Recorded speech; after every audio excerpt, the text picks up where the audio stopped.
Kalau Buya Hamzka kemarin itu sudah saya sampaikan ya. Sekarang tafsir Al-Manar. Sayyid Muhammad Rashid bin Ali Ridho, seorang duriyah Nabi kita yang asli adanya dari marga Al-Husaininyo, dari Musa Al-Kazim, bukan dari Ali Al-Uraidinyo. Jadi nanti akan kami bahas dalam tema yang lainnya. Tafsir Al-Manar ini menjadi jawaban bagi pertanyaan dan tulisan kesimpulan dari Kiai Haji Syarifuddin Nawawi Tegal. Sudah kami bagikan kepada panjenengan semua, isinya seperti apa. 9 halaman ini semua. Ya, ada, sudah saya baca sejak saya masih di kampus tadi pagi sampai siang dan sorenya, ya saya pelajari semuanya. Karena saya selalu memperhatikan ya kritikan dari semua saudara dan bisa memperpanjang umur, memperluas rezeki. Oleh sebab itu Pak Kiai Syarifuddin, walaupun ada perbedaan pemahaman, nggak apa-apa. Beda itu bukan larangan. Beda itu sebuah keniscayaan. Yang penting menjaga kerukunan, kekompakan. Pak Kiai Syarifuddin juga seorang pejuang pelurusan nasab dan membasmi khurafat. Punya pesantren, ini pesantrennya beliau itu Pondok Pesantren Janur Wali Songo Tegal. Nggih, monggo dipondokkan ke Kiai Syarifuddin Tegal. Nggih. Pondok Pesantren Janur Wali Songo Tegal, Jawa Tengah. Assalamualaikum warahmatullahi wabarakatuh. Alhamdulillah teman-temanku, semoga kalian sehat selalu. Amin amin ya rabbal alamin.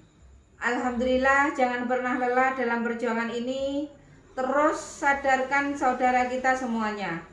Tanpa berpanjang lebar, langsung saja kita simak penjelasannya dulu.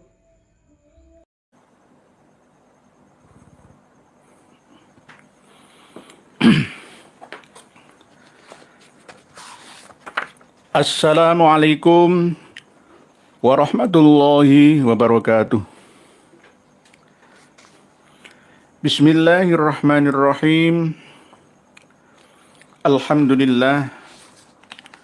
Alhamdulillahilladzi an'ama alaina wa hadana ala dinil Islam. Wassalatu wassalamu ala khairil anam Muhammadin sayyidil arabi wal ajam wa ala alihi wa ashabihil kiram. Qala Allah ta'ala fi kitabihil karim, a'udzu billahi minasy syaithanir rajim. Bismillahirrahmanirrahim.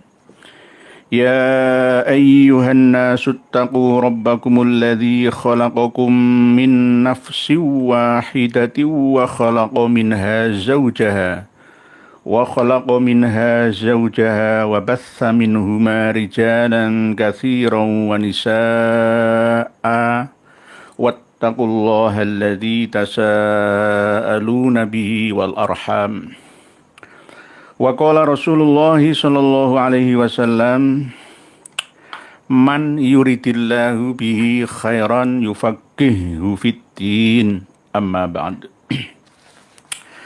Para pemirsa dan pendengar dimanapun berada, semoga senantiasa bertambah kualitas dan kuantitas kebahagiaannya, diberikan kesehatan, kenikmatan, kedamaian, keberkahan, keselamatan, ketenangan, kelimpahan, dan bahkan keturunan yang solih dan solihatan, kebahagiaan yang sempurna di dunia sampai di akhiratnya, untuk panjenengan beserta dengan seluruh anggota keluarga dan bahkan sampai dzurriyyah keturunan panjenengan semua.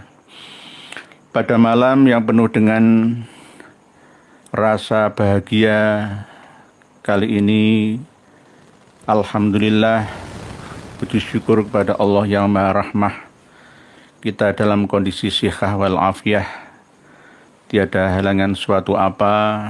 Semoga dengan pertemuan kita lewat udara malam hari ini dicatat oleh Allah Ta'ala menjadi amalan sholihan yang makbulan, dan mendapatkan ilmu yang membawa kemanfaatan dan kemaslahatan. Kita malam hari ini akan ngaji bersama. Tidak ada istilah menggurui panjenengan semua. Tidak, tetapi saling berbagi informasi, komunikasi ya antar sesama saudara. Di antaranya karena beberapa hari yang lalu kami dikirimi 9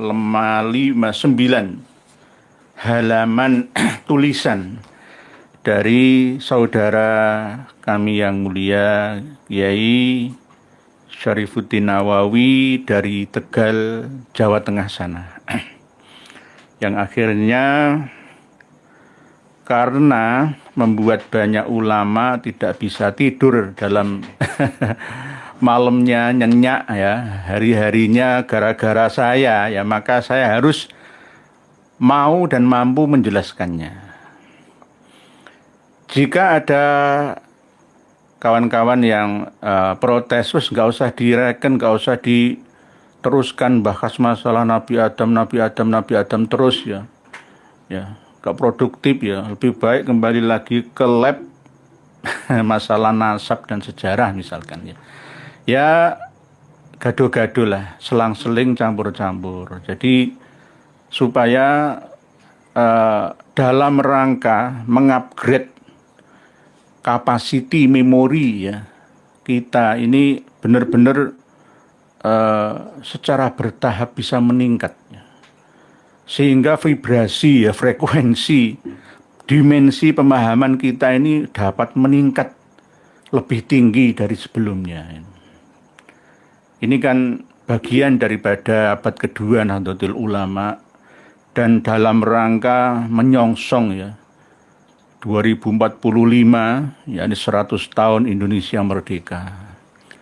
2 bulan lagi nggak sampai ya, kita akan memperingati 80 tahun kita merdeka. Tapi jangan hanya cukup di lisan saja, tanpa kita mampu untuk mengaplikasikannya ke dalam kehidupan kita yang dimulai dari mindset pemikiran kita bersama. Oleh sebab itu sebelumnya mohon maaf ya, Romo Kiai Syarifuddin Nawawi ya saudara saya sendiri. Nah, kalau nggak dulur nggak tak bahas. Beliau juga pernah mengisi channel ini. Jadi perbedaan itu jangan dianggap sebagai bahan permusuhan atau malah justru menvonis, menyesatkan ya lawan. Nah itu nggak boleh. Ini termasuk etika. Ya, adab tata krama dalam berdialog ria. Lah, kami dikirim ini, saya print out 9 halaman ya. Isinya sudah saya baca dan pahami semua, bahwa beliau Kiai Haji Syarifuddin Nawawi Tegal ini berdasarkan literasi, dokumentasi, referensi kitab-kitab tafsir dan hadisnya. Dan saya tidak menyalahkan beliaunya. Namun saya akan mengajak beliau untuk mau open-minded, terbuka. Mengupgrade ya, kapasitas memori pemikirannya.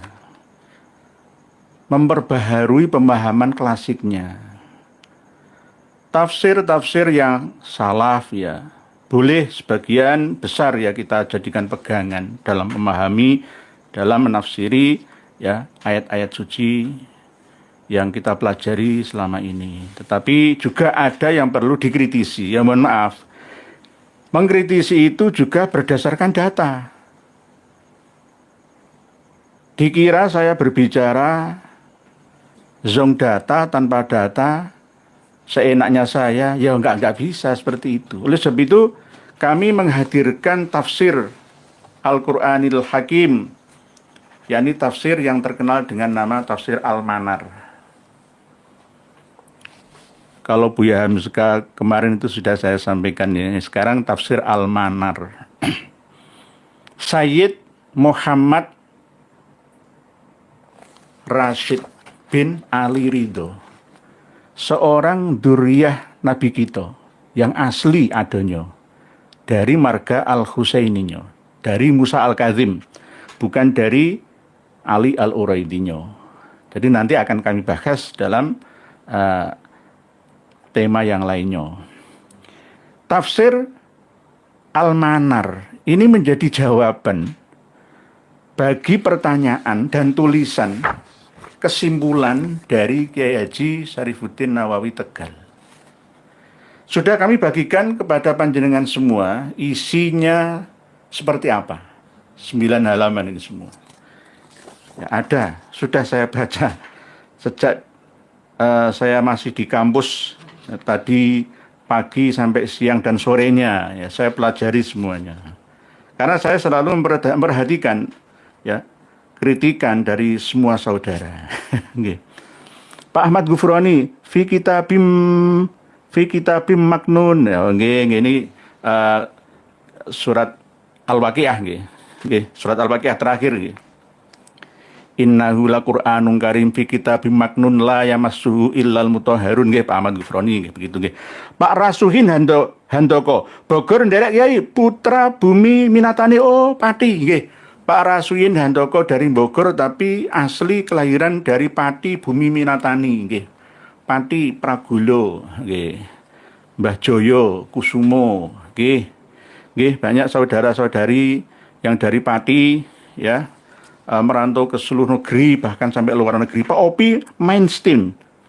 Setelah mengikuti pengajian Bahaya Ikhya yang banyak membedar kitab-kitab Ba'alawi, saya menyimpulkan Ba'alawi adalah alat politik internasional, yaitu perbuatan anak cucu Rasulullah SAW asli dan ajarannya. Nggih. Nggih. Saya menyimpulkan Ba'alawi adalah alat politik internasional, yaitu perburuan anak cucu Rasulullah SAW asli dan ajarannya. Perburuan itu gimana? Nggih? Kemungkinan untuk memburu yang anak cucu Kanjeng Nabi yang asli gitu, dan sebagai alat hegemoni politik untuk menguasai satu negeri gitu, kemungkinan begitu, kan karena nggak bisa kami klarifikasi ya, hanya komunikasi sepihak seperti ini. Jadi saya memahami menurut asumsi saya sendiri. Pak Ahmad Saleh Al-Manar juga nama grup qasidah kalau nggak salah dari Tasik. Oh, bagus. Al-Manar bagus, Al-Munir itu kalau yang majalah yang dulu nyuplik majalah Al-Manar Mesir ya. Ada di Palembang itu juga meniru nama majalah Al-Manar. Kalau Al-Manar majalahnya itu sering dibaca oleh pendiri Muhammadiyah Romo Kiai Haji Ahmad Dahlan, sehingga menyerap ya kaidah-kaidah keilmuan terupdate pada waktu itu abad 19-an yang akhirnya mampu mendirikan organisasi besar tahun 1912 itu Muhammadiyah. Soekarno Abdul Majid sebenarnya yai tafsir-tafsir Al-Quran ini adalah fitnah yang tak disadari oleh umat Islam hari ini. Tafsir-tafsir yang mana? Niki kembali ke 9 halaman tulisan dari Kiai Haji Syarifuddin Nawawi yang mulia, yakni malam hari ini disaksikan oleh MUN Majelis Ulama Nusantara juga.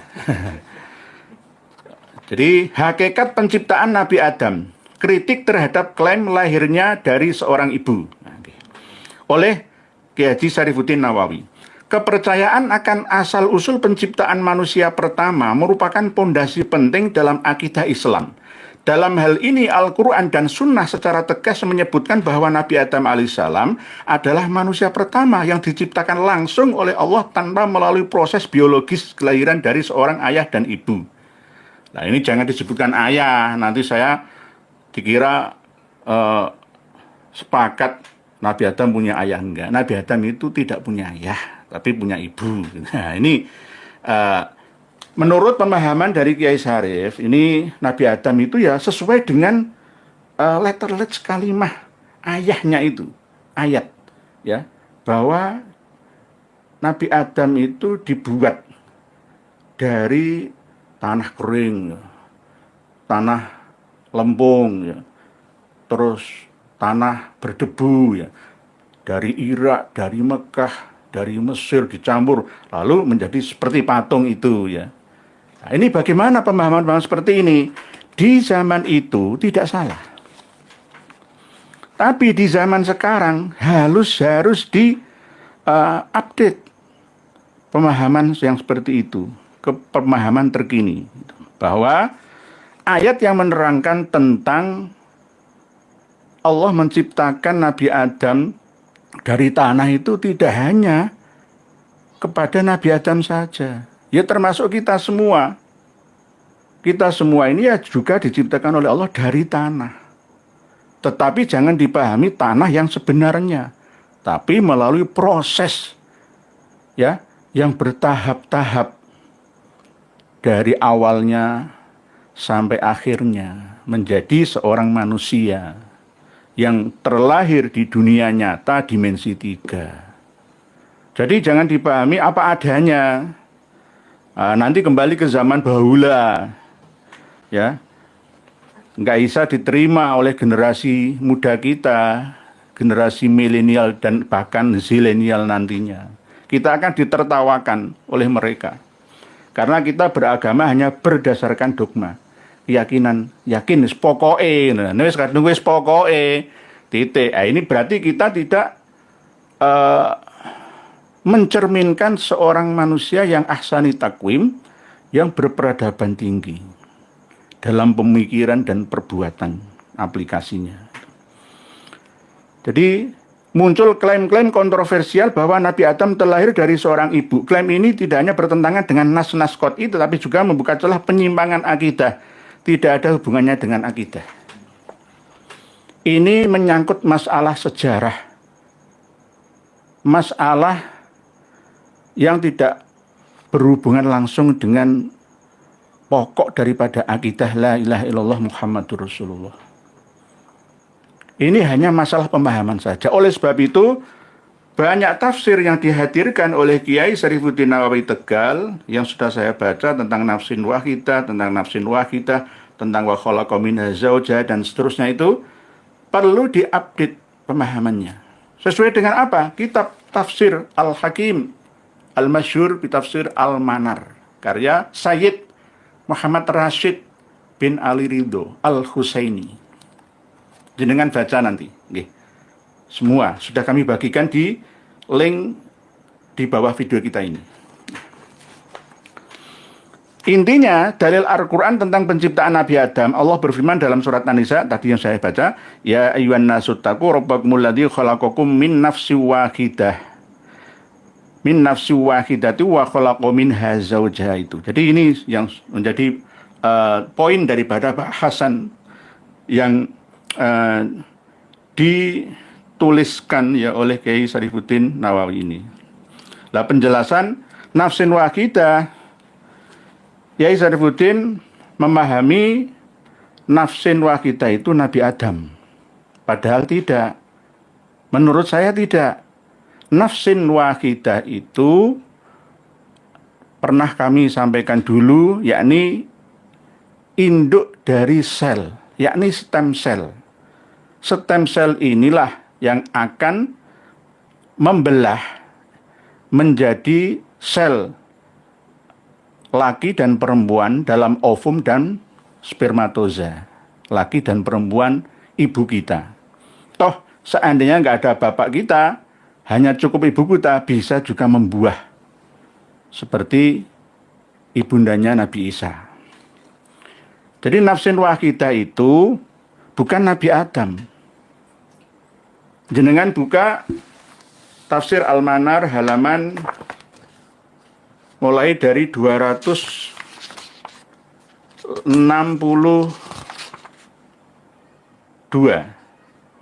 surat An-Nisa pertama.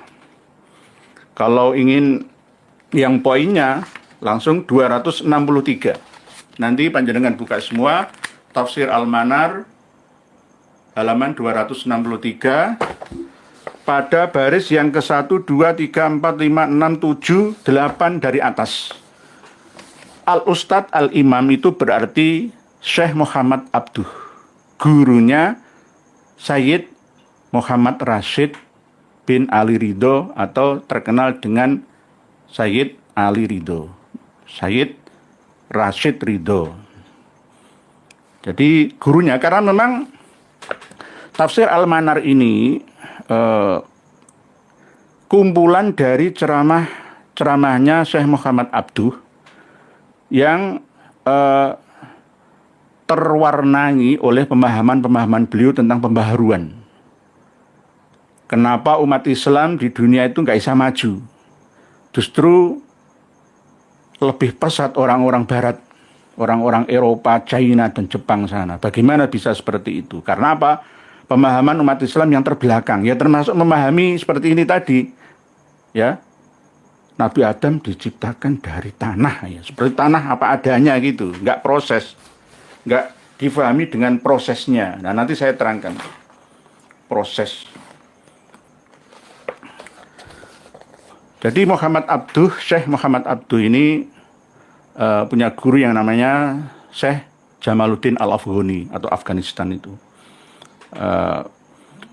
Beliau mengarang tafsir yang belum ada nama Al-Manar, ya. Mulai dari Al-Fatihah, Al-Baqarah, Ali Imran, An-Nisa sampai ayat 126. Beliau meninggal dunia, diteruskan, dilanjutkan oleh Sayyid Muhammad Rashid Ridho. Jadi setelah ayat 126 surat An-Nisa ini diteruskan sampai khatam 30 juz oleh Sayyid Muhammad Rashid bin Ali Ridho. Al-Ustadul Imam berkata, laisal murad bin nafsil wahidah Adam. Jadi yang dimaksud dengan nafsil wahidah itu bukanlah Nabi Adam. Bukanlah Nabi Adam. Ini kan beda dengan tafsir-tafsir sebelumnya, ya kan? Tafsir-tafsir salaf, ya, ini tafsir kholaf, tafsir abad 20 awal. Sayyid Muhammad Rashid Ridho wafat tahun 1935 Masehi. Syekh Muhammad Abduh wafat tahun 1905 Masehi. Jadi laisal murad bin nafsil wahidah Adam bin nasi wala bidzahiri. Jadi tidak ada nas yang mengatakan bahwa nafsi wahidatin itu adalah Nabi Adam, nggak ada. Yang ada itu mufasir. Mufasir itu kan pendapat, penafsir sesuai dengan zamannya, kondisinya seperti apa pada waktu beliau-beliaunya masih ada. Jadi nanti mohon Pak Yai Sarip untuk membaca tafsir ini.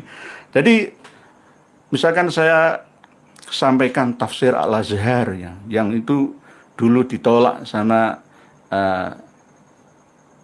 Yai atau Ustadz Yahya Waloni, yang saya itu mengatakan selain umat Islam masuk surga. Saya bisa menghadirkan tafsirnya, mohon maaf. Sama seperti yang saya sampaikan, kenapa Nabi Adam punya bunda, punya ibu, ya saya punya kitabnya. Cuma harus bertahap dari bawah dulu, nggak langsung jelek. Banyak yang penasaran menghubungi saya. Ojo ngomong tok, buktikan. Yang ilmu kan mahal, ya. Nanti kalau langsung saya buka kuncinya, ya nggak membuat penasaran semua lah gitu. Ini kan memancing, ya, adrenalin, ya, kita semua untuk senantiasa menambah, ya, mutolaahnya, kan begitu nih. Laisal murad bin nafsil wahidah Adam bin nasi wala bidzahiri. Faminal mufassirina man yakulu inna kullanida'in mithlu hadha yuradu bihi ahlu Makkah au Quraisy. Jadi tergantung.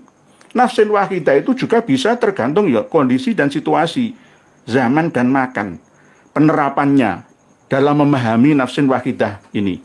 Faida sahha hadza huna jaza ayyufhama minhu banu Quraisy anna nafsal wahidah hiya Quraisy au Adnan. Jadi kalau menurut orang Quraisy, ya bisa mengatakan nafsin wahidah itu ya Quraisy atau Adnan yang menjadi leluhur pertamanya. Ya bisa juga, tergantung.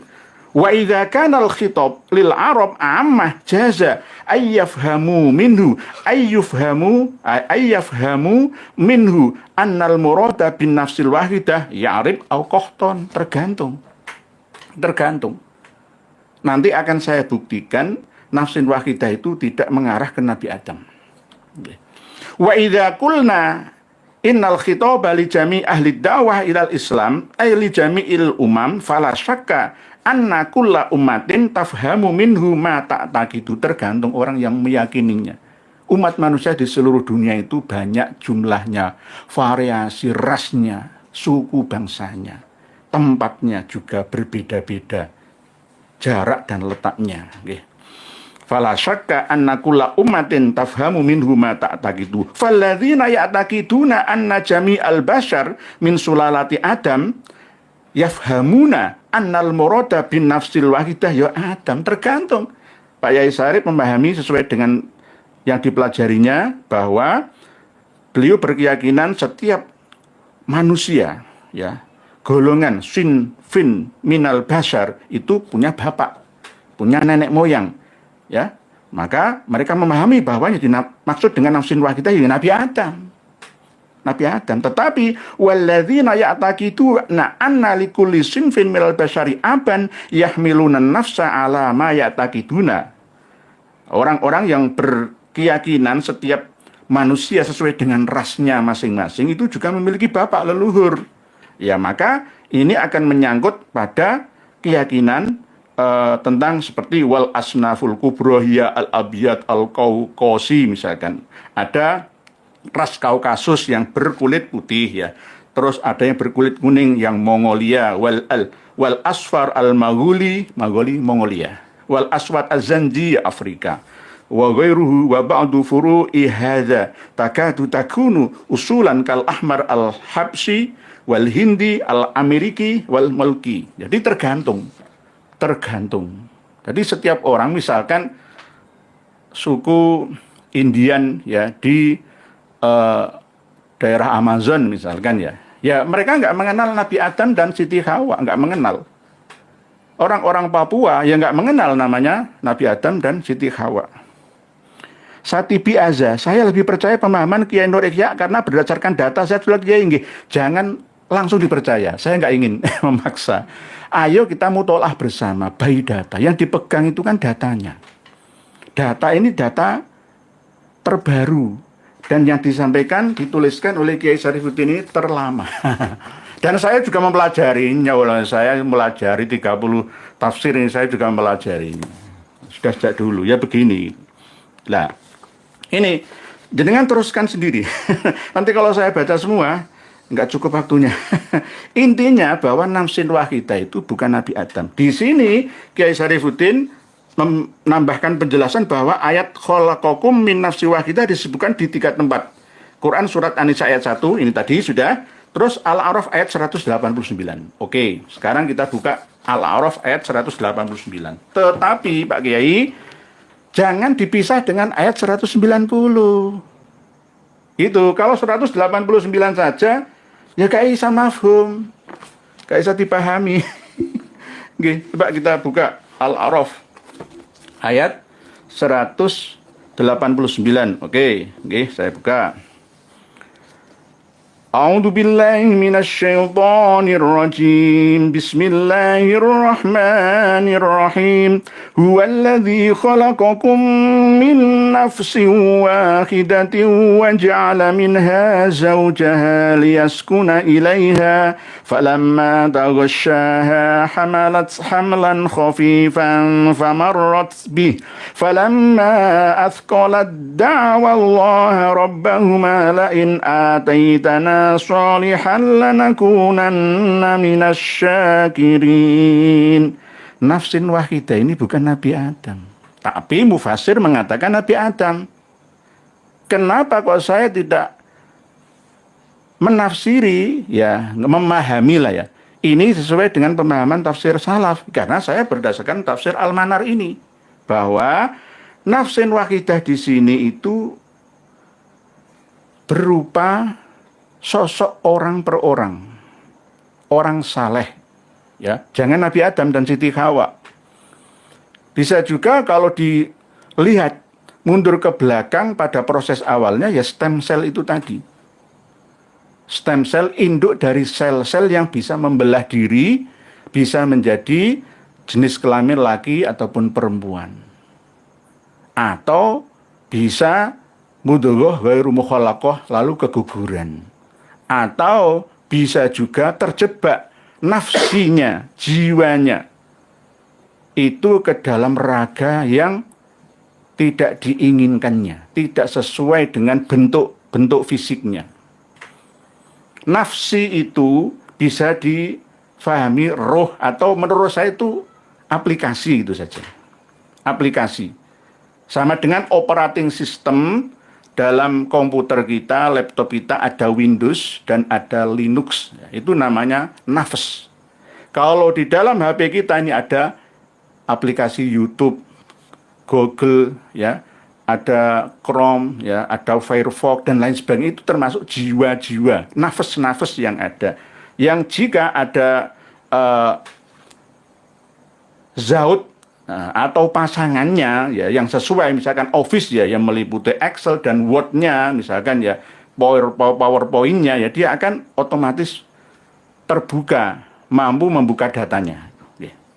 Jadi nafsin wahidah di sini kebanyakan memang Nabi Adam. Tafsir salaf begitu menafsirinya. Nah, 189 Al-A'raf ini jangan dipisah dengan 190.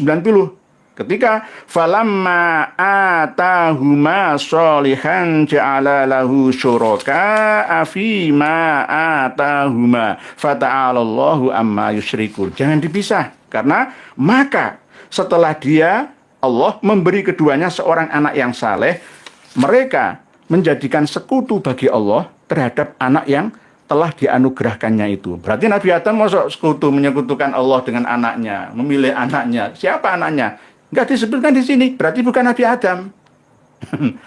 Bukan Nabi Adam. Ini tafsir terbaru lah ya. Ya. Maka maha tinggi Allah dari apa yang mereka persekutukan. Berarti Nabi Adam musyrik lah? Enggak. Bukan Nabi Adam. Nafsin wahidah di Al-A'raf 189, ya, itu bukan nafsin wahidahnya Nabi Adam. Sama seperti nafsin wahidah dalam surat An-Nisa ayat 1 yang baru kita bahas, ya, dalam tema ini, ya. Jadi Az-Zumar juga begitu. Jadi makna frasa nafsin wahidah menjadi penting untuk memahami asal mula penciptaan manusia serta relasi antara laki-laki dan perempuan, khususnya antara Adam dan Hawa. Di dalam Al-Quran itu tidak ada keterangan tentang nama Hawa, itu nggak ada. Hawa itu adalah kesepakatan, nama yang menyangkut karena di dalam kandungannya Hawa inilah, ya, membawa Hawa, yahtawi ikhtiwaan Hawa, membawa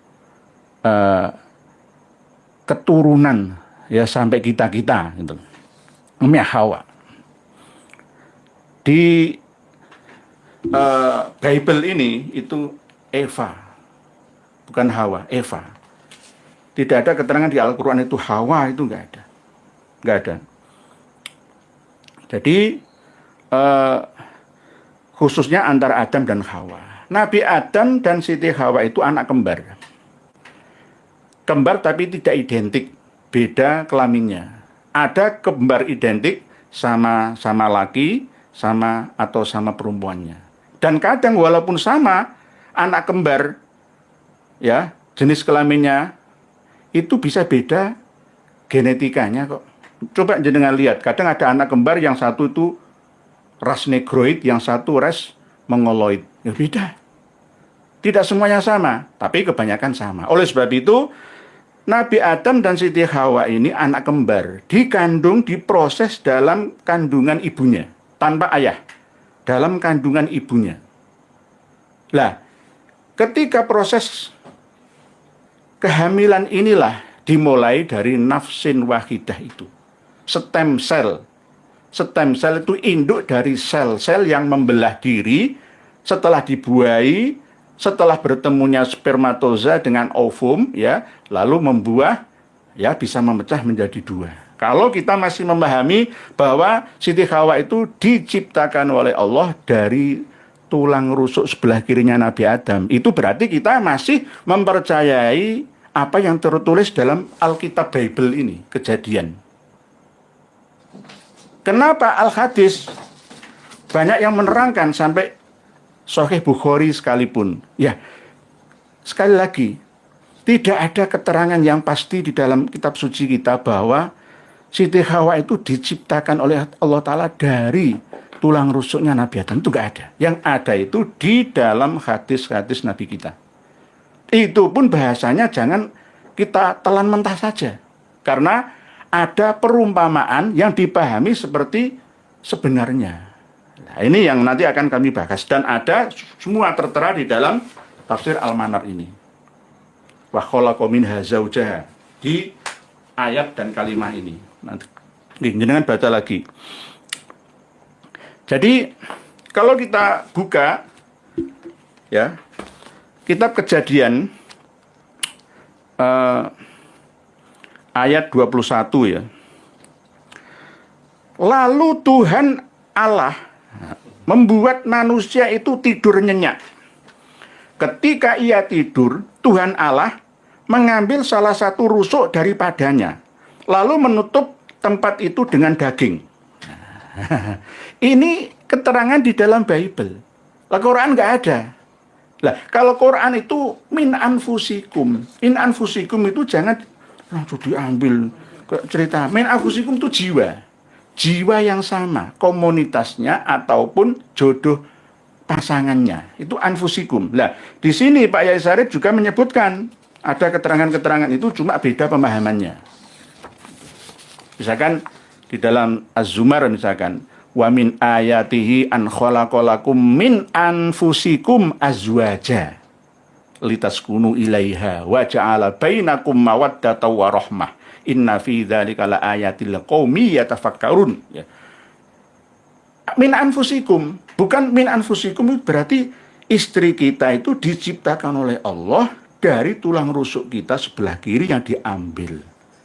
Bukan begitu. Ini ibarat saja itu. Kiasan bahwa wanita itu karakteristik kejiwaannya, aplikasinya itu beda seperti ketegaran seorang pria. Ketika dikerasi patah, ya seperti tulang rusuk kita. Nggak ada ceritanya tulang rusuk kita berkurang satu tuh nggak ada kok. Nggak ada.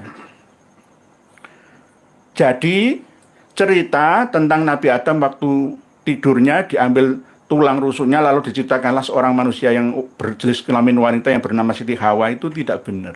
Seperti itu. Enggak, itu sama dengan redaksinya Bible. Kitab Kejadian ayat 21-nya itu.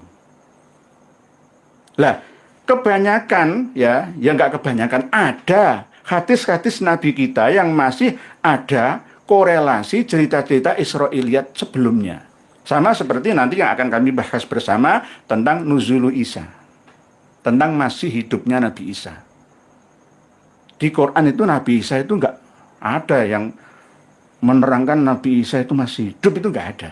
Yang ada itu di hadis. Lah, hadis ini banyak campuran periwayatannya. Ada yang riwayat bil makna, ada yang riwayat bersumber dari orang yang dulu pernah Nasrani agamanya, ya.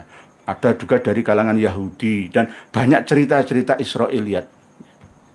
Nah ini sama seperti tadi, bahwa sebenarnya Siti Hawa itu ya diciptakan dari tanah, sama seperti Nabi Adam, cuma dititipkan dalam satu rahim wanita, ibunya Nabi Adam dan Hawa, dikandung normal seperti kita umat manusia.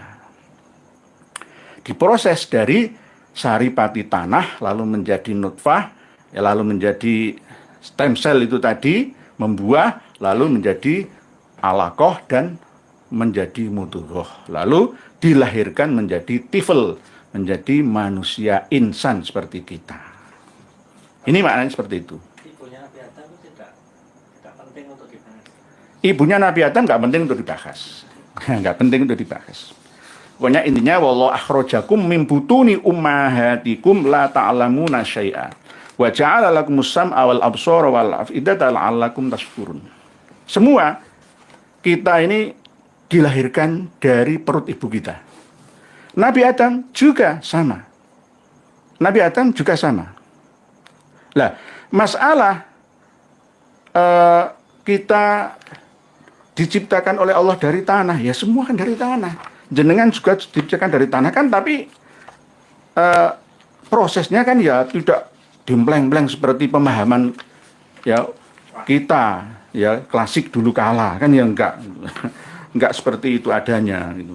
Jadi kita harus mampu ya memahami konteksnya, tekstual dan kontekstualnya, data dan faktanya.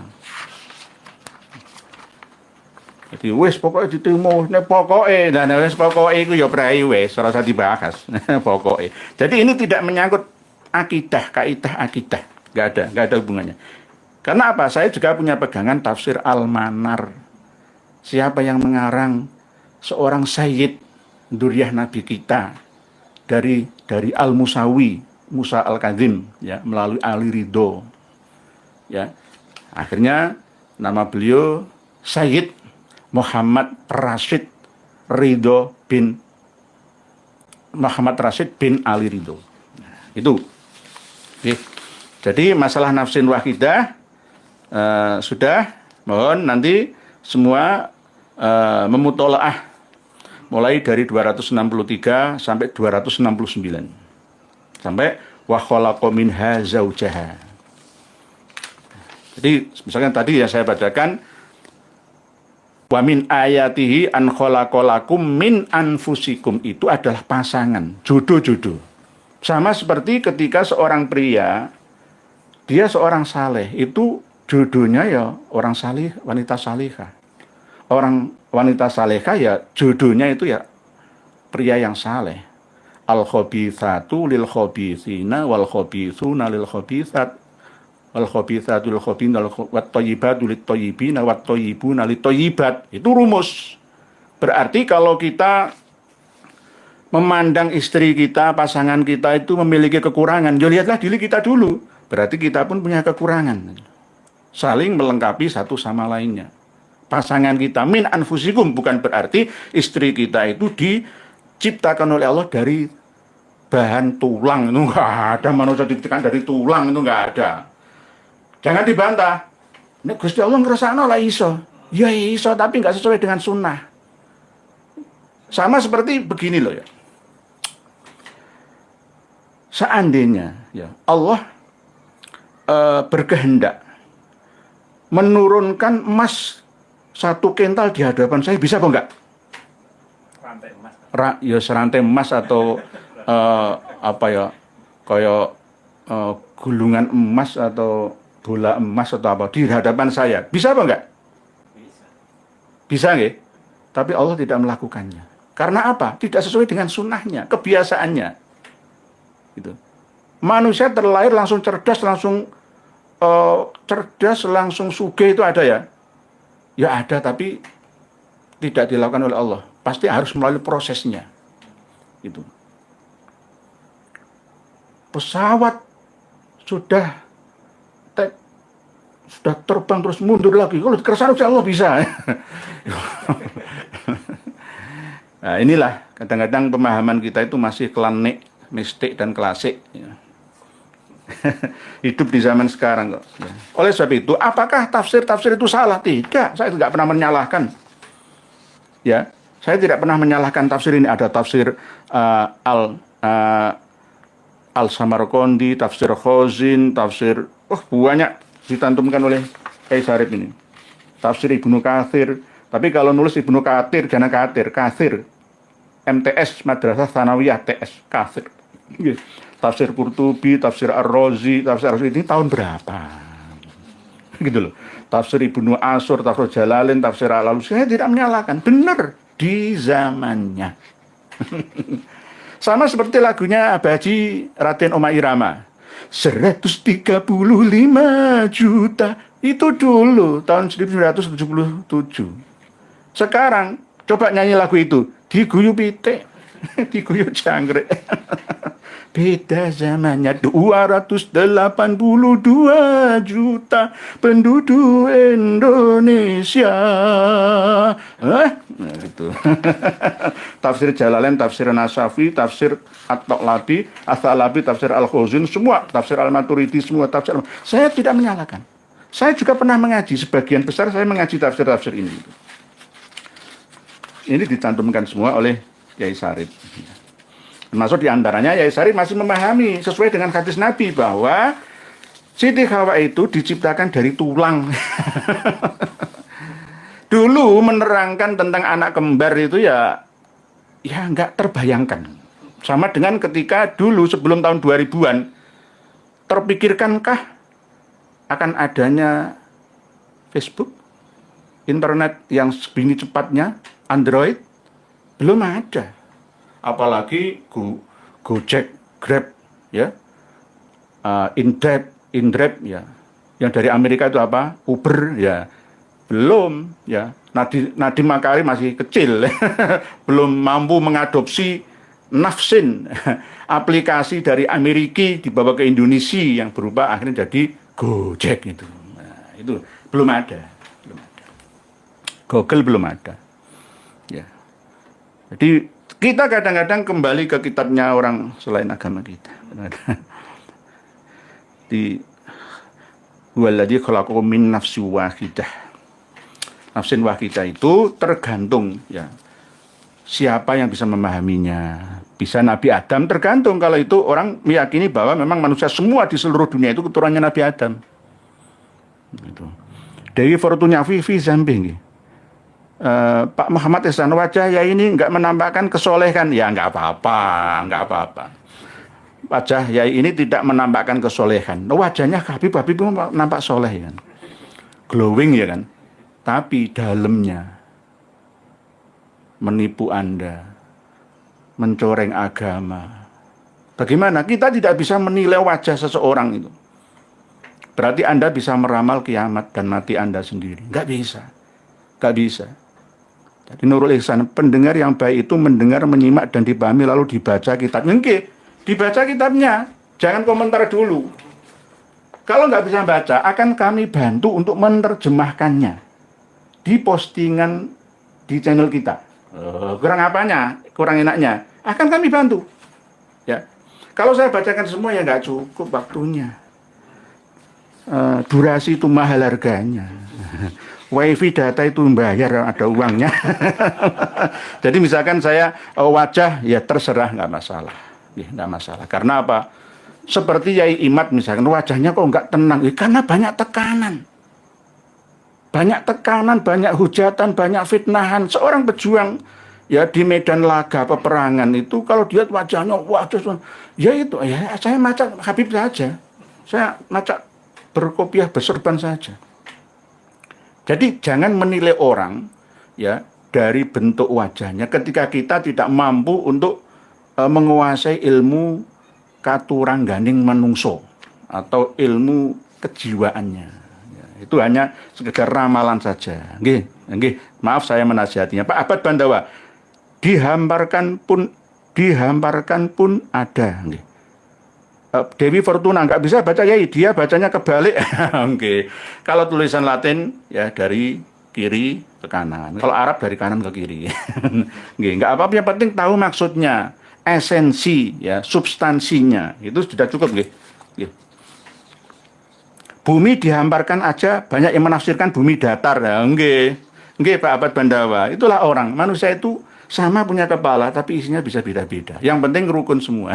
Jadi saya dengan Kiai Syarifuddin Nawawi Tegal itu ya rukun, nggak masalah, mau teman saya. Kalau beliau masih tetap memegang teguh tafsir salafnya, ya monggo, nggak masalah, nggak ada ruginya saya. Saya cuma menyampaikan, ya sesuai dengan data. Tidak ngawuriah saya saja. Dikira nanti ngomong rada pikir dhisik. Yang kiai-kiai yang ngomong banyak tuh, saya kayak gitu. Ya itulah orang. Sekarang kan zamannya beda.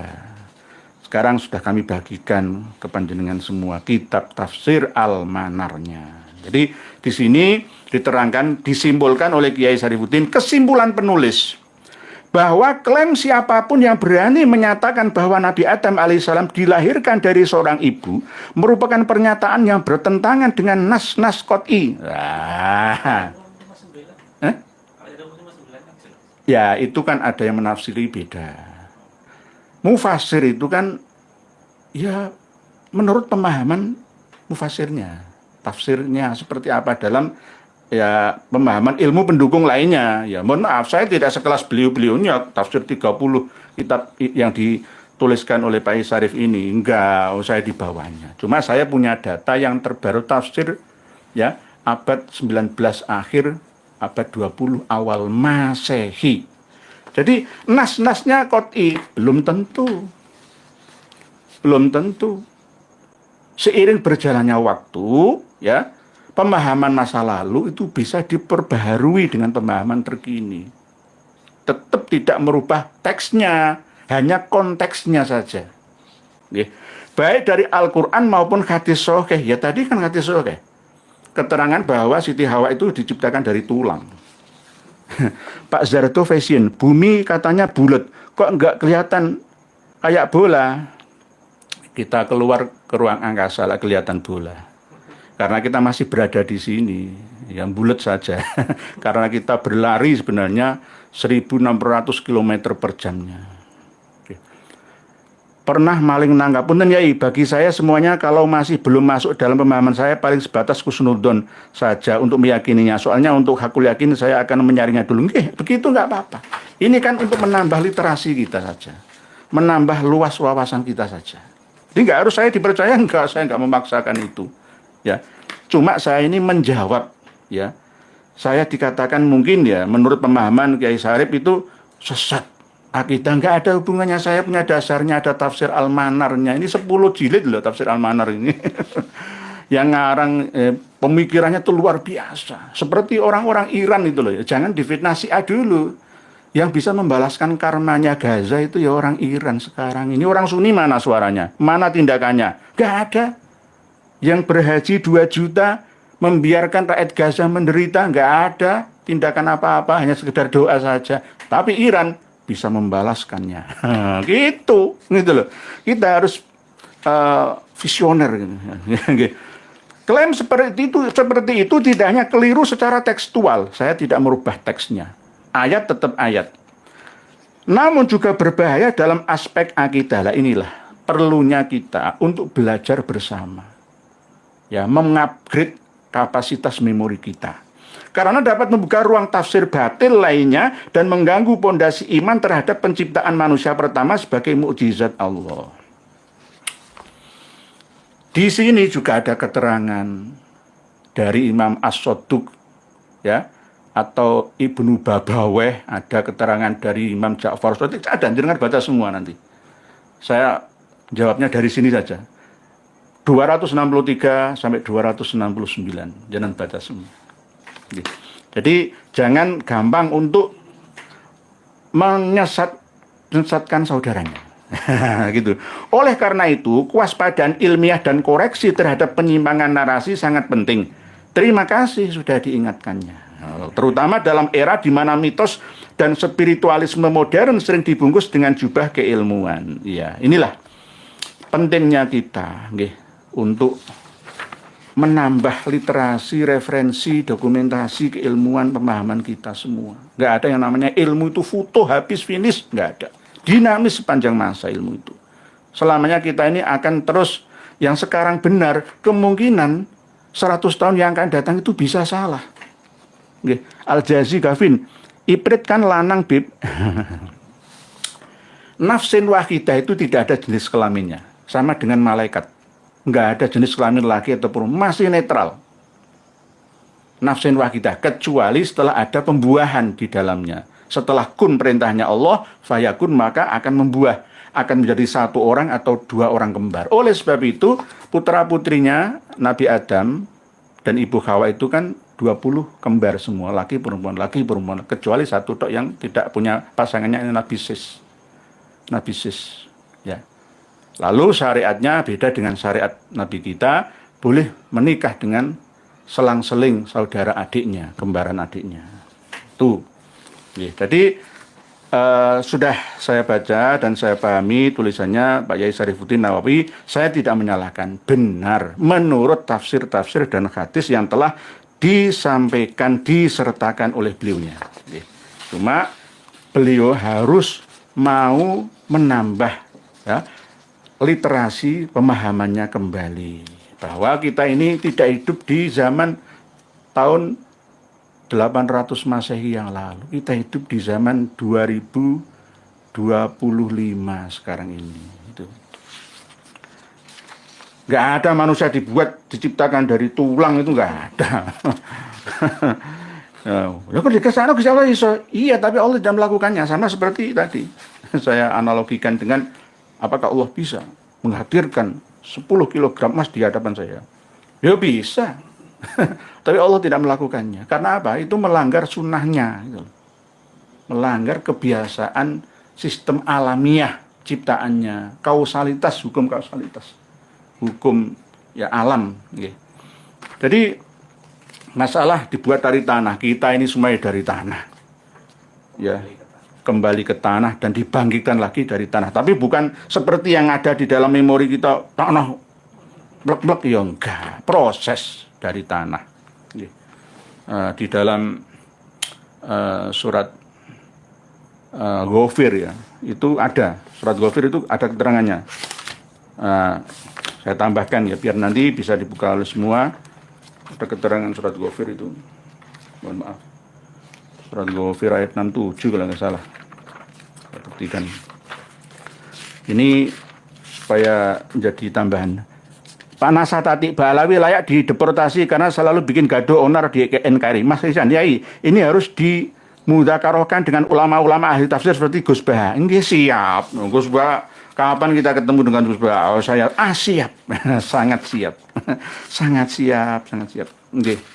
Tafsir ada yang tafsir mutaakhir, ada yang tafsir salaf, tafsir kuno, tafsir lama.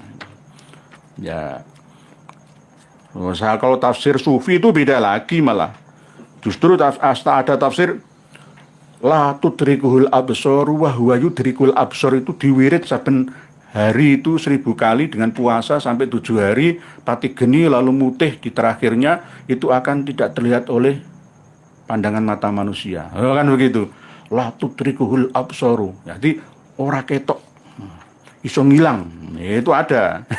Ada. Itu tafsir, ya tergantung yang menafsiri asumsinya dan keyakinannya. Ya tafsir sufi namanya itu. Tafsir sufi. Mana tadi itu? Surat Ghafir itu sama dengan surat Mukmin. Mencarinya kayak angin. Surat Ghafir. Ya, mohon maaf nggih. Para rawuh semua, nggih mohon maaf Pak Yai Sarifuddin, ya jangan tersungging. Jangan tersinggung ya. Ngaji bersama ya seperti ini, tapi yang penting jangan sesat. Saya punya dasarnya. Rumah sana yang ngomong tok ora ana dasari piye. Dipendung malaikat semua gitu.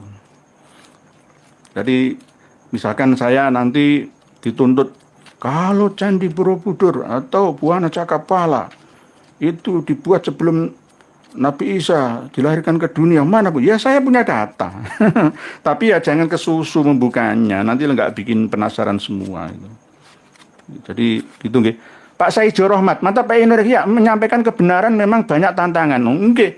Imam Ibnu Arabi itu dulu yang kontras dengan beliaunya, yang kontra, ya banyak. Yang mendukung Ibnu Arabi, Al-Imam Ibnu Arabi itu diantaranya Ibnu Hajar Al-Haytami. Tapi Ibnu Hajar Al-Asqalani kontra, menolaknya. Wajar, yang tidak suka dengan Syekh Abdul Qadir Al-Jailani juga banyak. Yang tidak suka dengan Imam Al-Ghazali mengatakan dulu itu pernah kitab Ihya Ulumuddin itu sesat kok. Hah? Surat 23. Ghafir. Surat ke-23, marah-marah.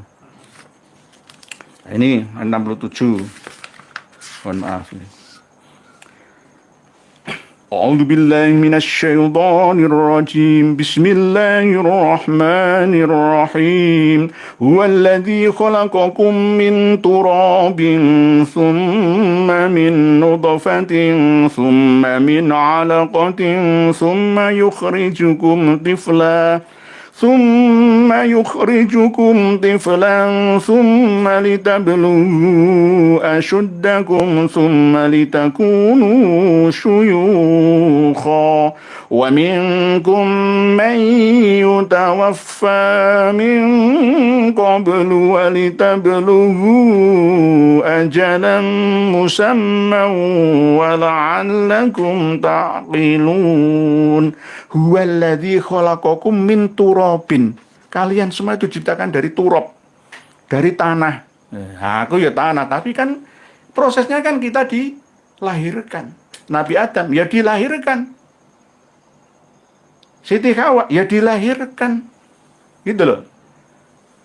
Minha khalaqnakum wa fiha nu'idukum wa minha nukhrijukum taratan ukhra. Itu hukum alam. Hukum alam itu nggak bisa dihindari. Sama seperti ya, misalkan ya, mohon maaf. Tadi saya makan. Ya misalkan ini. Nah, ini kan satu. Gabungkan ya. Ini dua jadi satu. Ini hukum alam. Sunatullah. Hukum kausalitas. Jadi ini nanti untuk para pemirsa semua digabungkan kayak gini. Ya bukan sulap, bukan sihir, bukan. Ini untuk bukti bahwa memang hukum kausalitas itu ada, terbukti.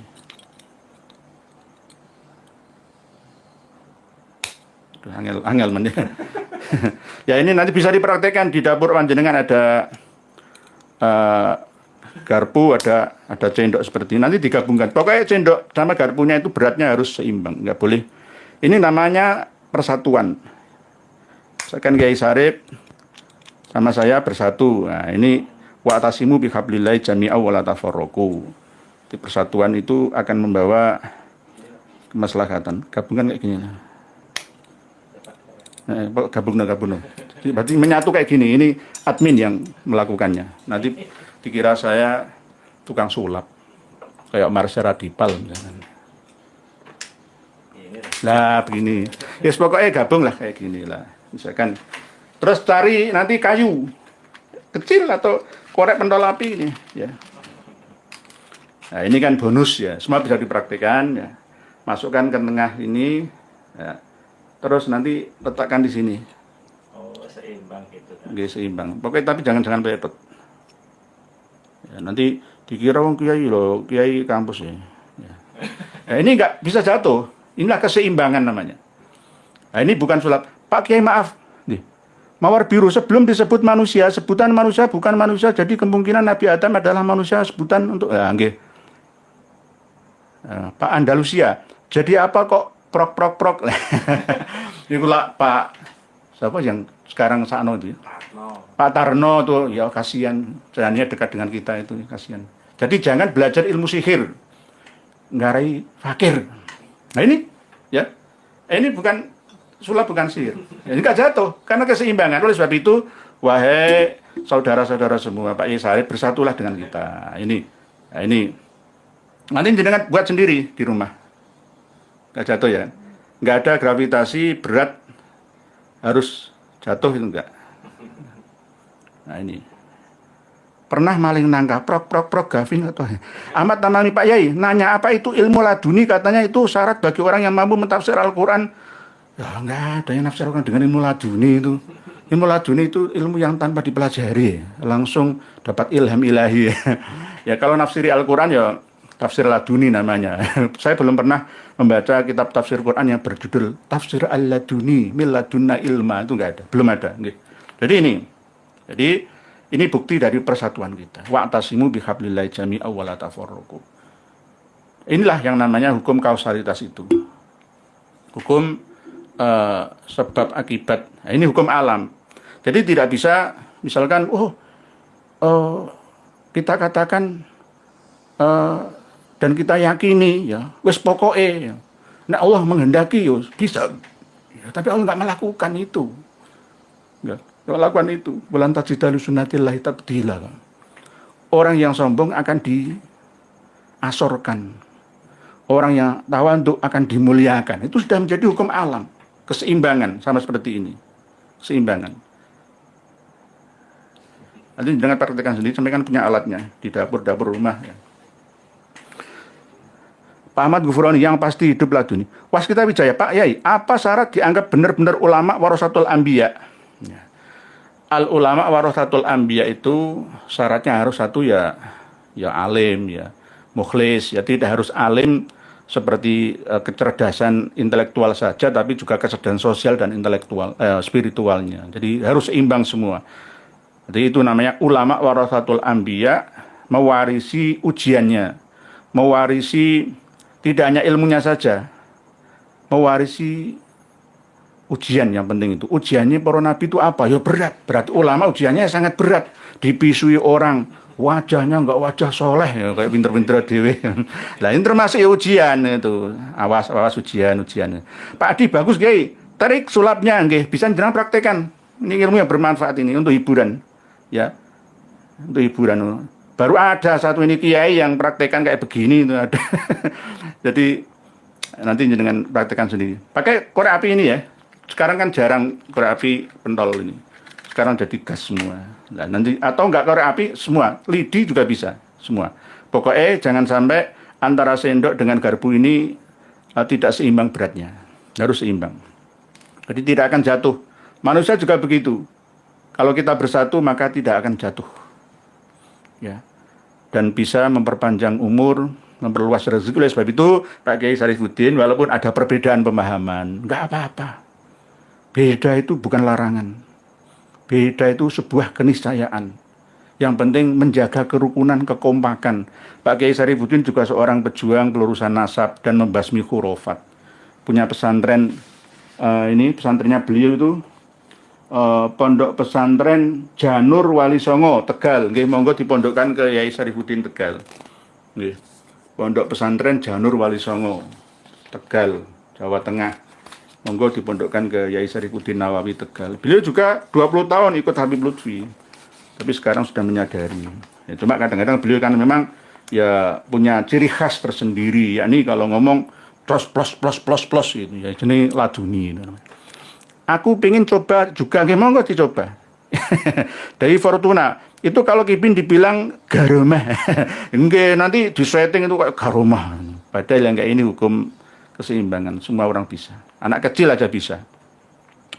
Yang penting Pak Alawi rungkat enggak, Pak Adi Priyatno enggak. Yang penting kita sama berbeda itu enggak apa-apa.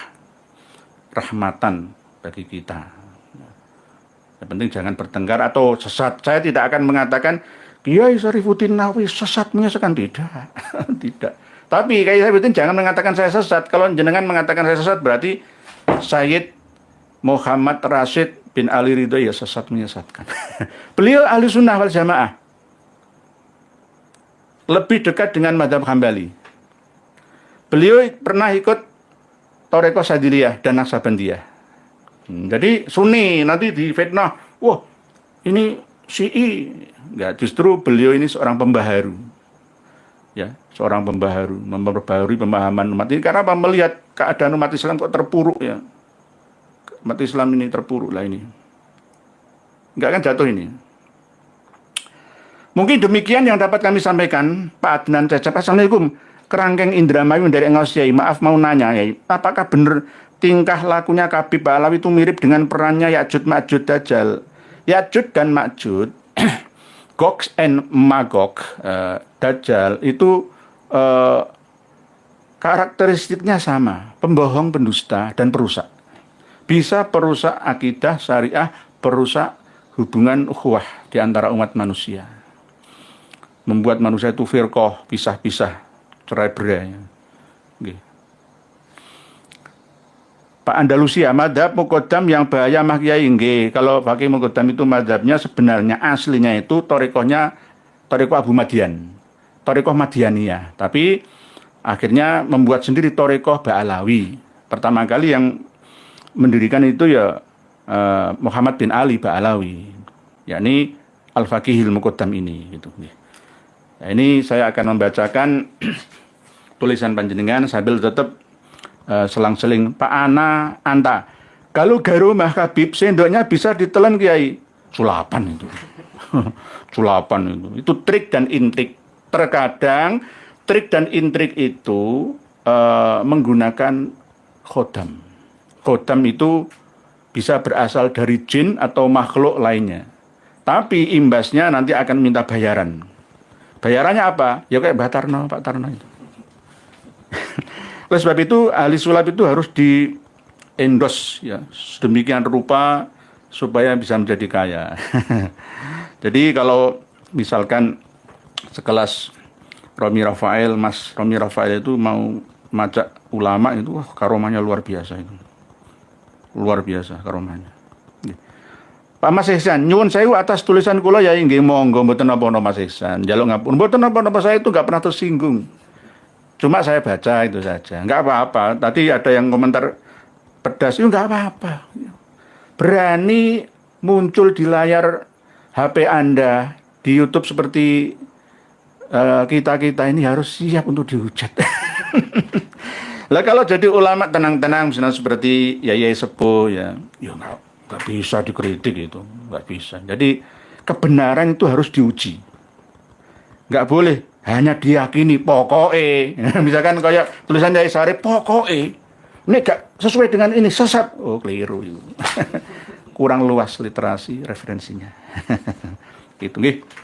Bismillahirrahmanirrahim. Pak Basir, mohon Kiai tak kasih pengetahuan nyata teori dan praktek ilmu tentang keseimbangan energi dan gravitasi. Nggih niku termasuk kalau di dalam khazanah kesufian ya, bukan ranah syariatan ya, tapi hakikatan dan ma'rifatan itu manusia bisa melawan gravitasi dengan cara ya ada wirid-wirid tertentu, itu bisa menembus lintas dimensi, itu bisa. Nggih Pak Basir.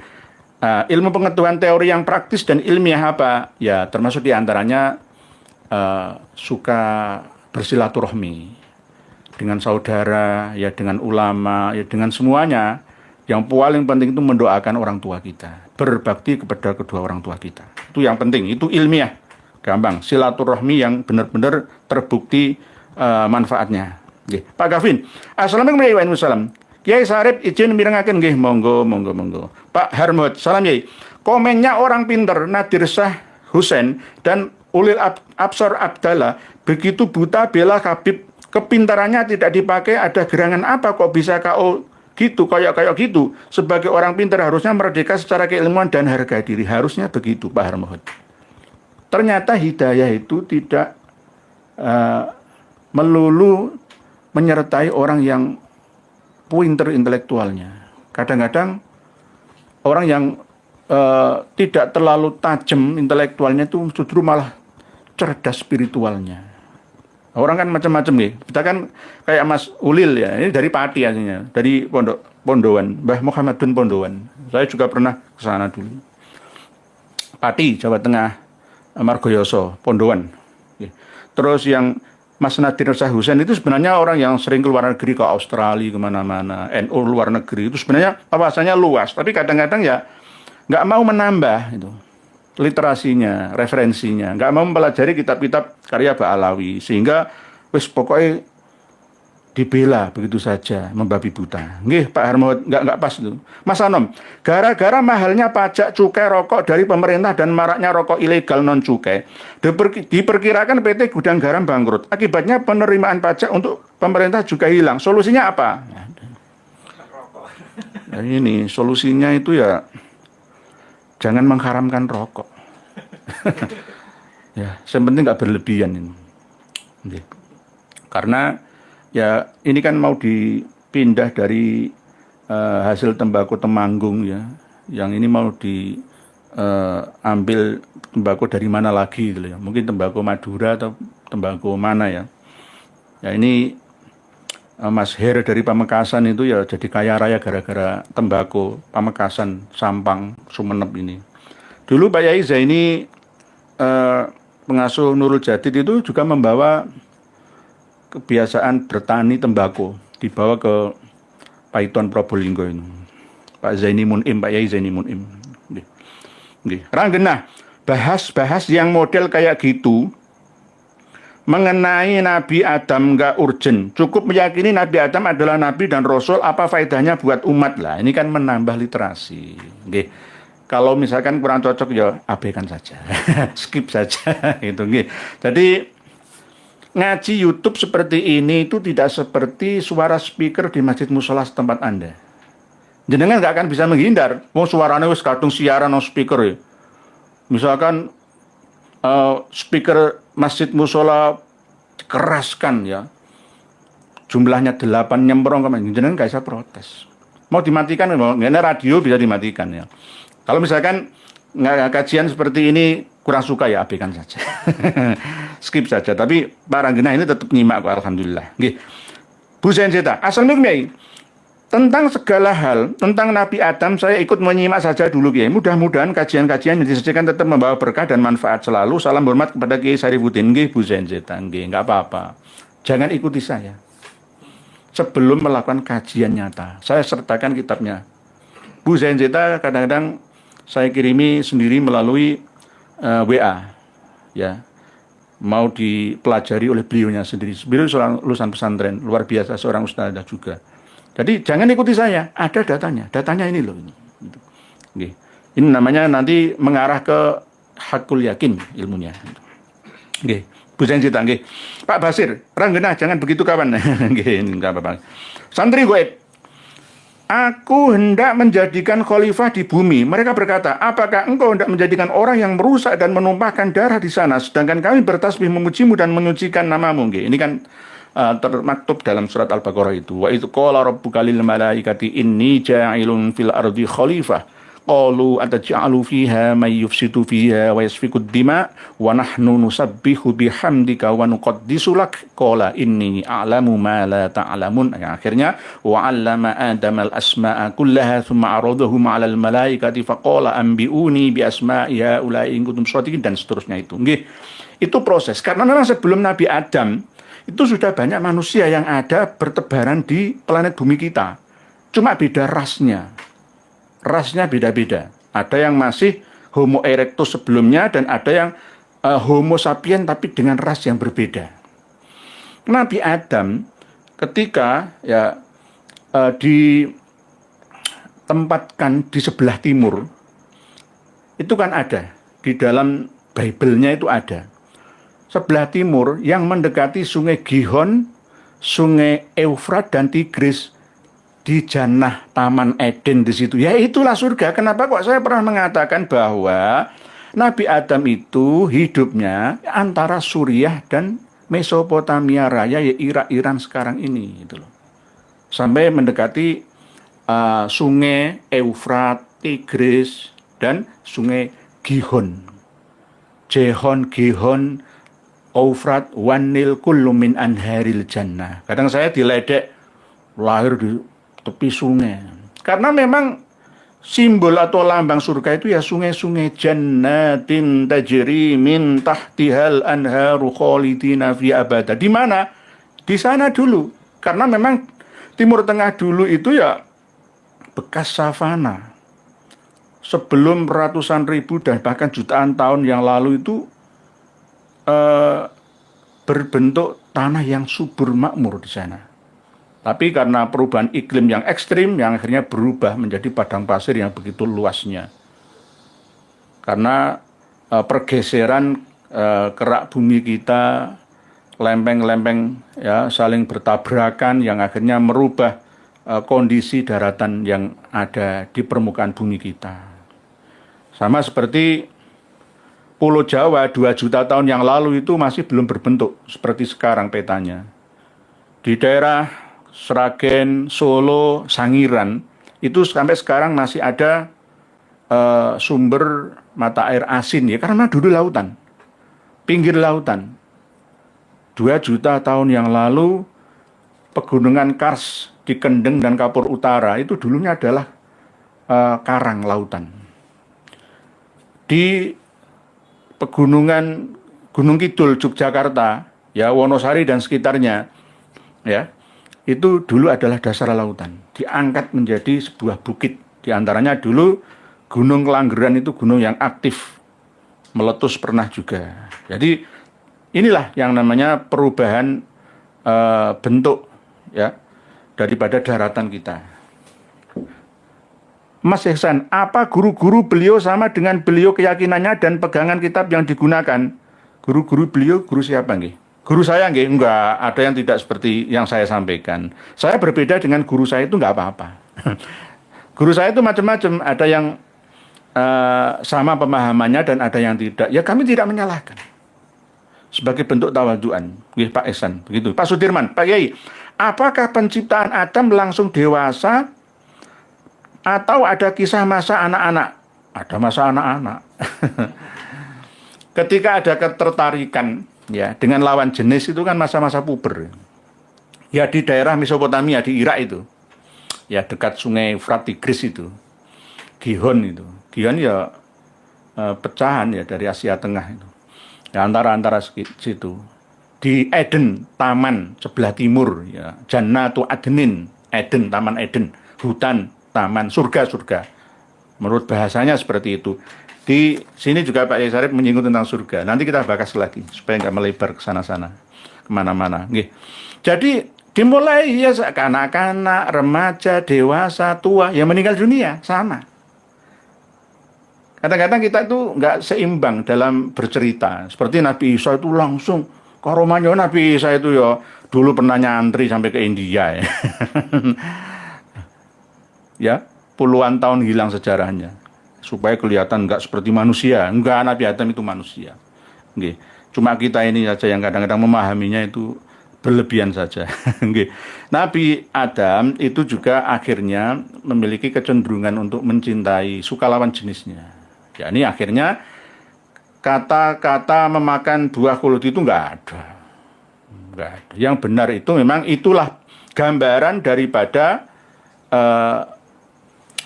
ketertarikan, libido, ya, pubertasnya, lalu terjadilah sesuatu yang dilarang oleh Allah Ta'ala untuk dilakukan di situ, karena memang sudah di skenario oleh Allah Ta'ala nanti akan menyebar keturunannya ke seluruh dunia sebagai khalifah. Wa itu qala rabbuka lil malaikati inni jailun fil ardi khalifah. Jadi Nabi Adam itu tidak terusir dari surga Eden di daerah Tigris Eufrat itu, yang enggak, memang sudah skenario, sudah rencanakan oleh Allah Ta'ala. Itu. Jadi makan buah kuldi itu ibaratnya adalah sama seperti lagunya Heti Sunjaya itu loh, ciptaan Fazal Dat itu. Mangan. Jadi seperti dimakan. Karena perempuan itu ibarat hidangan dan buah-buahan, ya seperti buah kuldi itu kan, buah-buahan, umur gadis, remaja kelihatan ranum, ya manis, ya dipangan, dimakan. Nah, sama seperti itu. Ini kan bahasa-bahasa kiasan. Kitab suci bahasanya seperti itu. Di antara bahasa Bible atau kitab Injil, Perjanjian Lama dan Baru, Taurat dan Injil ini juga ada bahasa-bahasa Allah menjadikan Yerusalem sebagai istrinya. Itu ada di sini, ada bahasanya. Tapi jangan dimakan mentah. Oh, berarti Yerusalem itu perempuan, Allah itu laki-laki. Oh, enggak begitu. Enggak begitu. Jangan memahami bahasa Samawi dengan bahasa Ardi. Bahasa Samawi ya pahami dengan Samawi dulu, baru dipahami dengan bahasa Ardi gitu. Oke. Berikutnya, mohon maaf nggih, selang-seling. Pak Santri Goib nggih. Bu Arfi Fadilah. Assalamualaikum warahmatullahi wabarakatuh. Bubutan Surabaya nderek nyimak nggih, monggo Bu Arfi Fadilah dari Bubutan Surabaya nggih. Pertama kali konferensi PBNU ya di kantor PBNU itu, kantor PCNU Bubutan itu yang lama nggih. Bu Arfi Fadilah, monggo sami-sami kita ngaji bersama. Pak Samsul Arifin. Ada kemungkinan Israel akan menyerang Indonesia, Yai. Setelah intel-intel Askenazi mereka terungkap oleh Wali Songo, Yai, kedepannya secepatnya. Nggih. Oleh sebab itu kenapa kok kami dan jenengan semua ini getol memperjuangkan nasib bangsa ini dengan cara-cara seperti ini. Gara-gara apa? Saking cintanya kami terhadap negeri kami, terhadap saudara-saudari kami. Seandainya nanti misalkan ya posisi Israeli melalui agen-agennya sudah kuat di negeri ini, tinggal kita jadi budak di negeri sendiri. Kan sudah jelas ada agen Mossad yang sudah masuk ke dalam jantung Ba'alawi. Di antaranya Hani Assegaf itu.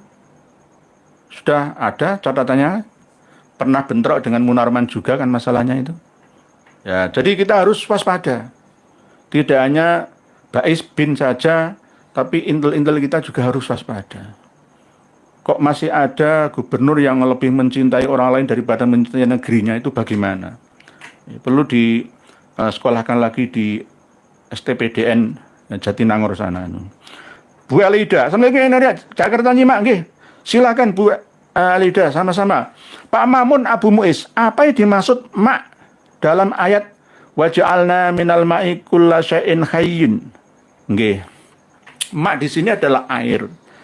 Air itu bisa air sperma, ya bisa air semuanya. Di dalam unsur air itu akan ada kehidupan yang hanya bisa dilihat melalui mikroskop. Ada mikrobanya di sana setelah berapa bulan, ya, tanpa sentuhan manusia. Dalam hukum alam, setiap ada air menggenang itu akan ada turun dari alam dimensi 2 atau bahkan di atasnya. Tiba-tiba ada ikannya sendiri. Tiba-tiba ada turun dari langit, entah hujan atau apa, ada ikannya, ada mulai pokoknya seperti danau-danau itu. Itu dari mana? Ya sumber kehidupan manusia, sumber kehidupan itu adalah air. Tidak ada air tidak akan bisa hidup. Jenengan lihat sekarang ini. Orang-orang Israel pada keluar dari rumahnya gara-gara ingin mencari aman supaya nyawanya tidak mati di dalam rumahnya, apartemen, hotelnya sendiri. Ya takut dibom sama Iran.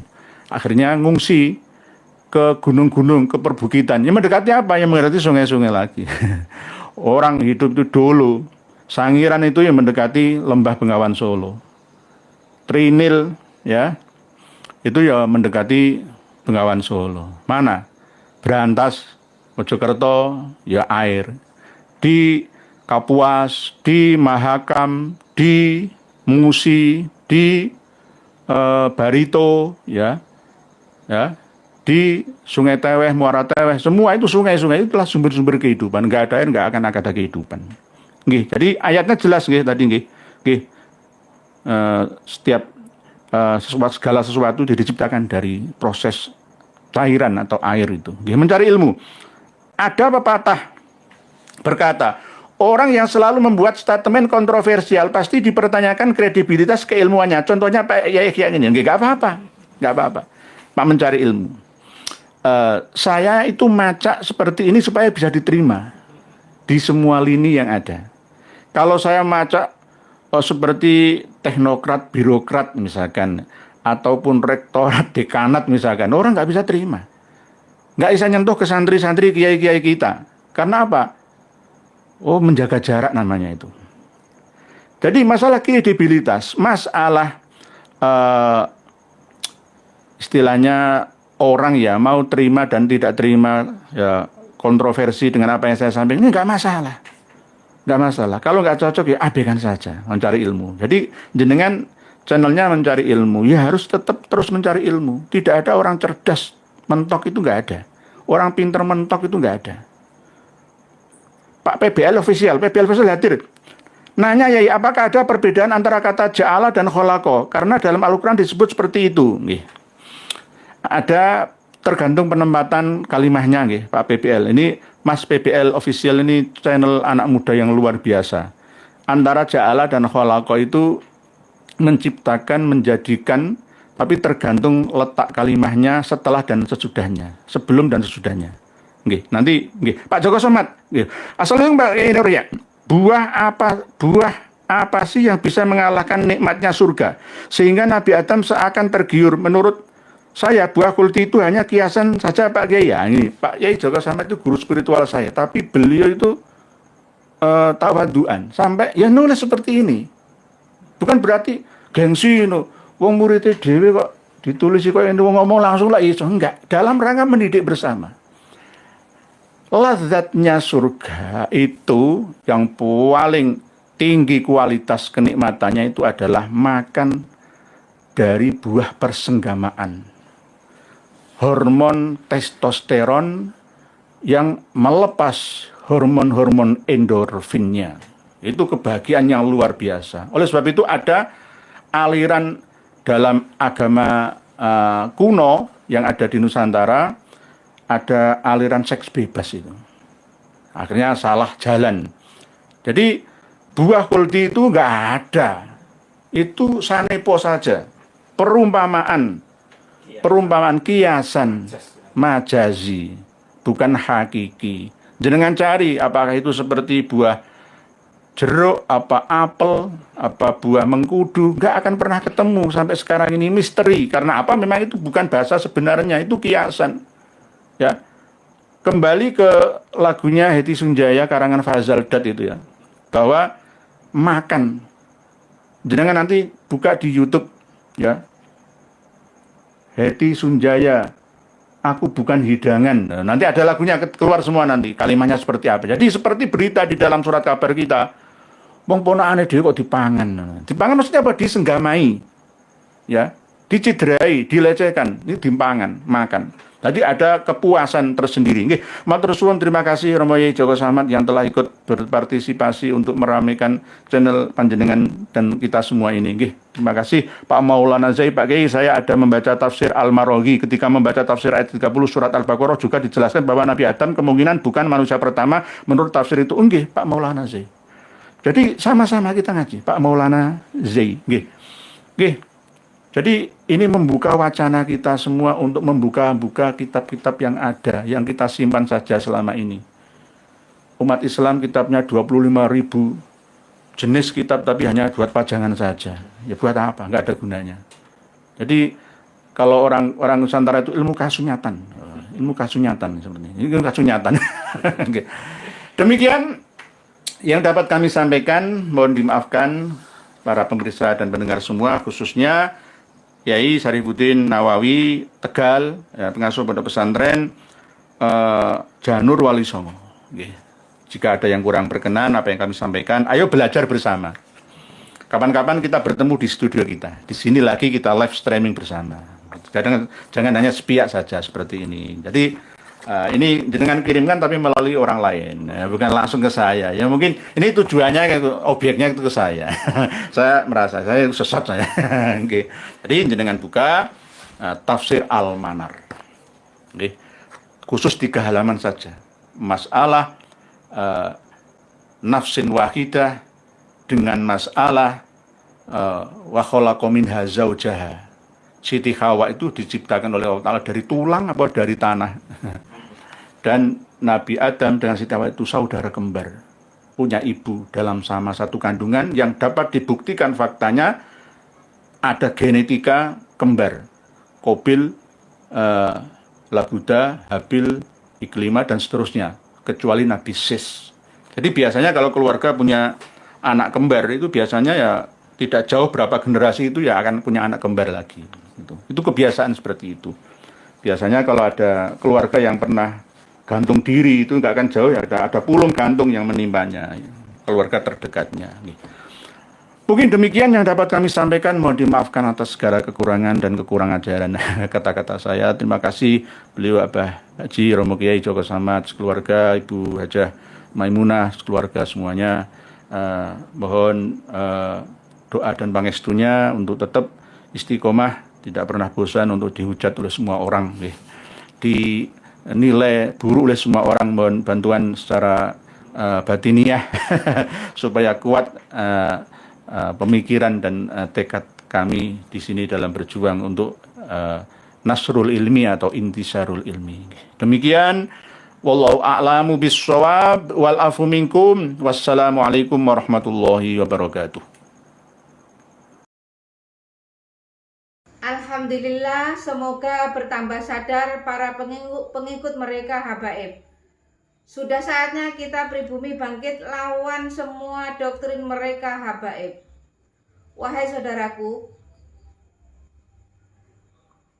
secara ilmu sejarah dan nasab, sudah terbukti Ubaidillah terputus 650 tahun, bahkan lebih. Dan secara ilmu filologi juga tidak nyambung mereka habaib, apalagi dengan ilmu pasti yaitu ilmu YDNA. Jelas mereka anak cucu Yahudi. Terus apalagi yang bikin saudara-saudara bingung? Kan sudah jelas semuanya. Dan coba kita lihat jejak digital mereka habaib.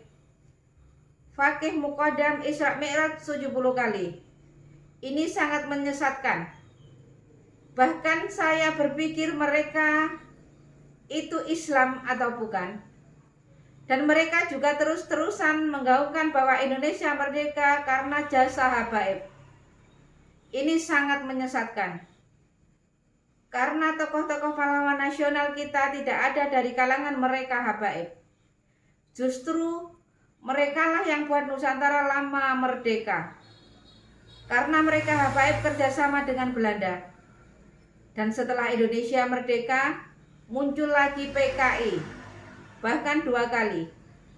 Dan siapa tokoh PKI? Ya mereka juga. Kalau dipikir-pikir, mereka wajib kita usir dari Indonesia ini. Mereka mirip dengan kaum Rohingya. Dan masih banyak lagi rekam jejak hitam mereka habaib di Indonesia ini. Dari sini bisa dipahami kan? Tetap semangat terus. Semoga saudaraku sehat selalu dan dimudahkan rezekinya. Amin amin ya rabbal alamin. Sampai jumpa di video selanjutnya. Akhir kata, wassalamualaikum warahmatullahi wabarakatuh.